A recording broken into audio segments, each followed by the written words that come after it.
Oi, gente, tudo bem? Hoje eu estou aqui com o advogado empresarial Frederico Rigo. Frederico, muito obrigada por vir conversar com a gente, contar um pouquinho dessa profissão. Eu que agradeço pela oportunidade. Eu queria que você começasse contando há quanto tempo você atua na área. Bom, já estou há 4 anos na área empresarial, já trabalhei em outras áreas, mas empresarial eu já estou há bastante tempo, 4 anos.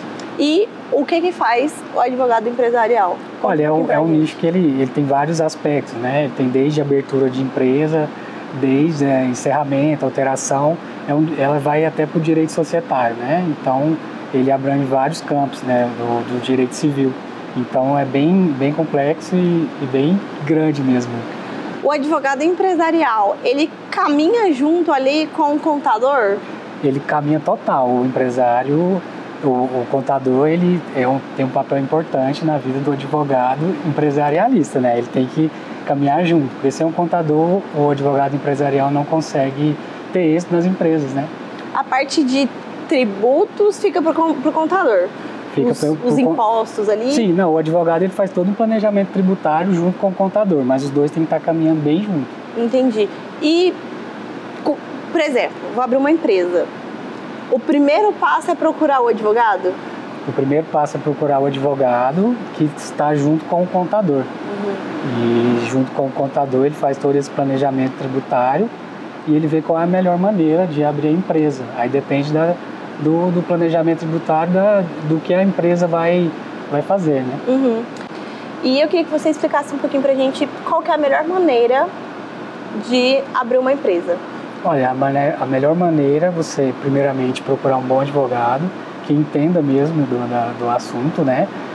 Que ele seja parceiro do contador e que ele entenda do mercado, ele entenda do que a empresa vai abrir, qual é o concorrente, o que a empresa vai fazer, o que a empresa vai contratar, né? Se ela vai ter sócio, né? Porque essa questão do sócio é muito importante, né? Para a divisão de lucros, a divisão de cotas, né? E qual é o advogado empresarial que cuida, por exemplo, da parte de contratação? Ou aí já é o advogado trabalhista? Como é que funciona? Não, dentro do direito empresarial ele tem vários campos, que também vai a questão trabalhista, né? Que a questão trabalhista, ela tem que ir junto com o empresarial pelo fato de todas as empresas, ela tem que ter um planejamento também trabalhista, porque senão todo empresário, ele vai sofrer as demandas trabalhistas e aí que vai ficar prejudicado. É por isso que o advogado ele tem que entender dessa parte trabalhista também. Então, assim, basicamente, o advogado empresarial, ele tem que saber tudo. Ele tem que saber da parte dos tributos, ele tem que saber da parte do advogado trabalhista, ele tem que saber de tudo. Praticamente tudo. Ele tem que ir para a esfera até criminal, né? Porque se tiver um crime contra a ordem pública, um crime tributário, o advogado empresarial ele tem que entender para estar até salvando o empresário de um crime contra a Receita Federal. Né? E assim, quais são os pontos que eu preciso me atentar quando eu vou abrir a empresa? Não quero contratar um advogado, que já começou errado, né? Mas assim, quais são os pontos cruciais assim que um advogado olha, que às vezes a gente não olha? Olha, os pontos principais é entender, né, do que a pessoa vai abrir. Ela tem que saber se ela tem concorrente, ela tem que saber todo esse planejamento que a gente fala tributário, porque senão ela paga as alíquotas altíssimas, né? Tem que saber qual é o tipo de empresa que ela vai abrir, porque se ela for, tem desde MEI, né, a microempreendedor, aí tem que entender de valores para não cair às vezes numa malha fina, né? E lembrar que, por exemplo, o MEI, ele paga uma taxa mensal. Ele paga sim. Mas aí tem o Simples Nacional, por exemplo, que ele tem que, independente, se ele tirar nota, ele paga um valor, se ele não tirar, ele tem que declarar do mesmo jeito, bem confuso. De qualquer forma, ele tem que declarar, né? O MEI, agora que recentemente, o MEI não precisava declarar, agora o MEI está precisando também declarar. O Simples Nacional é uma modalidade, né, de tributação que ela tem que declarar. Todas as empresas hoje têm que declarar, seja do Simples Nacional até o EPP, né, que é empresa de pequeno porte, que também é até 4.600.000, todas elas têm que declarar, porque senão cai em sonegação fiscal. Mas a diferença de um para outro é até uma dúvida que eu tenho. O MEI, por exemplo, você declara uma vez por ano, é isso? Não, o MEI ele declara agora uma vez por ano, ele não precisava declarar, agora é recente, há uns 2 meses atrás precisava declarar, e aí declara tudo anual, né? Aí anual declara, mas todo mês, dependendo se a pessoa emitir nota, ela tem que estar entrando nos órgãos e estar colocando as notas que foram emitidas. Ah, entendi.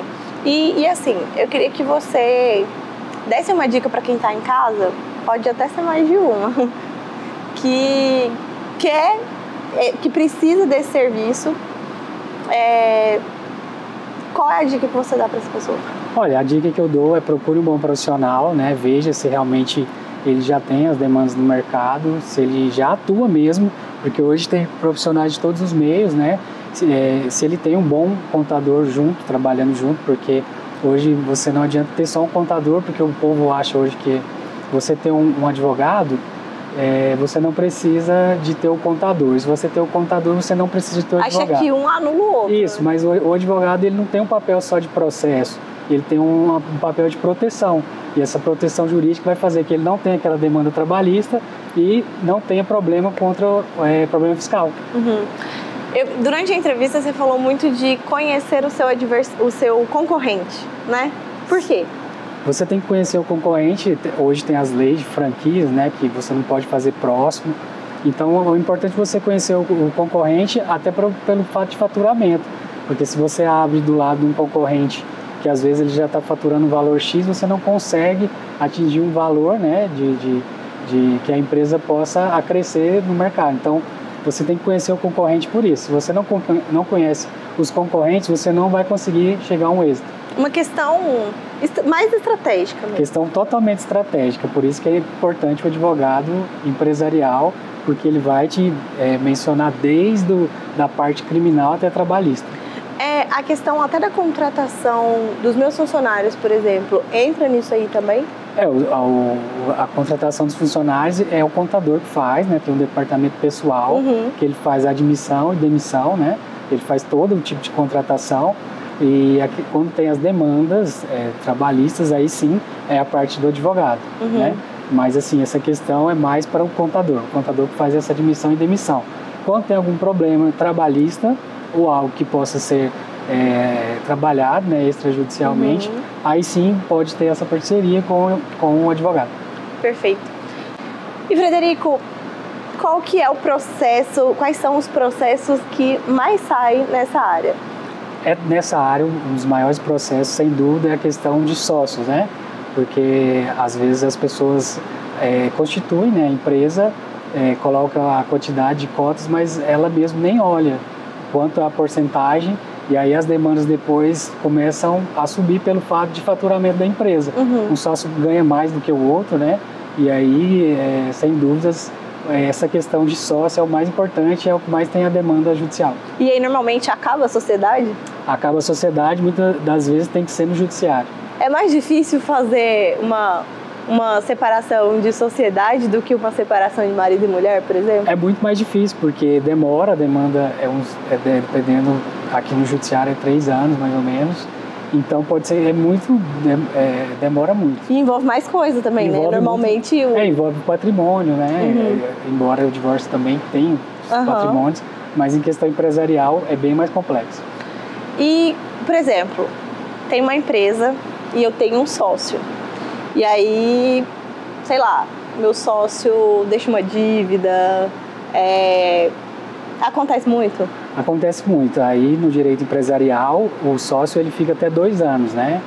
Depois que ele saiu, ele é responsável até 2 anos pela dívida. Então se ele deixar um rombo ali, ele tem que pagar aquela dívida. Até 2 anos que ele saiu, sim. Passou os 2 anos, quem comprou a empresa ou quem permaneceu nela, que tem que arcar. Tem que arcar toda a dívida, desde trabalhista a tributária. Então é bem importante, viu, galera, conhecer as leis aí. É muito importante para não embaraçar nesse meio empresarial. E por isso é tão importante contratar um advogado, né? Muito importante. Porque quem não conhece, acho que não tem nem noção, assim. Eu falo por mim, eu não tenho nem noção do que pode acontecer legalmente. Assim. Porque às vezes o cara só quer abrir, mas não sabe as consequências, né? Por isso que esse planejamento que a gente tanto fala, que é importante, porque a dor de cabeça ela tem que ficar com os profissionais, né? Não... E normalmente você só tem a dor de cabeça quando você quer fechar a empresa. A dor de cabeça é quando fechar e quando tem os processos. Aí que a pessoa procura advogado. E às vezes você não precisa esperar, né? Você pode evitar. Você pode evitar e ter um bom planejamento. Perfeito, Frederico. Muito obrigada. Eu que agradeço pela oportunidade. Quando tiver outro tema interessante, aconteceu um caso... Pode me chamar que estarei totalmente à disposição de vocês. As portas estão sempre abertas para você. Muito obrigada. Eu espero que vocês tenham gostado. Até a próxima. Tchau, tchau.